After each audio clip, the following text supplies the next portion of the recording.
A gentleman from Washington. Thank you, Madam Chairman. I am very pleased to yield 2 minutes to the author of this legislation, the gentleman from Nevada, Mr. Amodei. The gentleman from Nevada is recognized for 2 minutes. Thank you, Madam Chair. I'm going to follow on the theme from my colleague from the Garden State. Why? Why in an 11.5-page bill that does two things, sets a 30-month, not rock hard, no pun intended, time limit on federal permitting decisions for mines, and says if you don't like that decision, you got to sue in 60 days.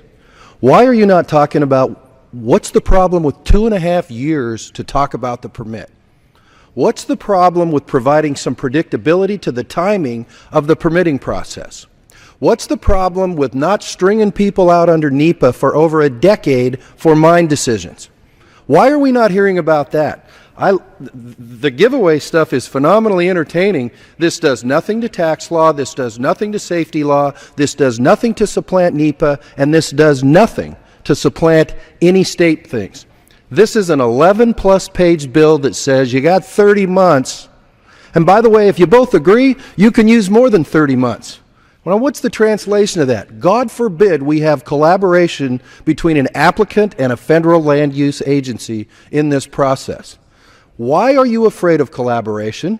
Why are you afraid of setting a time limit? And where in the 1969 NEPA law, since we're talking about old stuff, does it say this is a marathon, and if you can outweigh them, forget about the facts, forget about the science, forget about the technology, we're going to obfuscate and delay and hope that you will go away. Because you know what, my hat's off, it's become a great weapon in this. But when less than 1% of the surface area of federal land in this nation is impacted by mining, I think what it's really about is we don't want any predictability for this because we're basically against an industry. And you know, everybody's got a definition of strategic. When you talk about transportation, medical devices, national defense, the economy, I think those are strategic and critical things. So I would urge your support on this to bring some collaboration truly instead of making this an administrative marathon for purposes of permitting. Thank you, Madam Chairman. I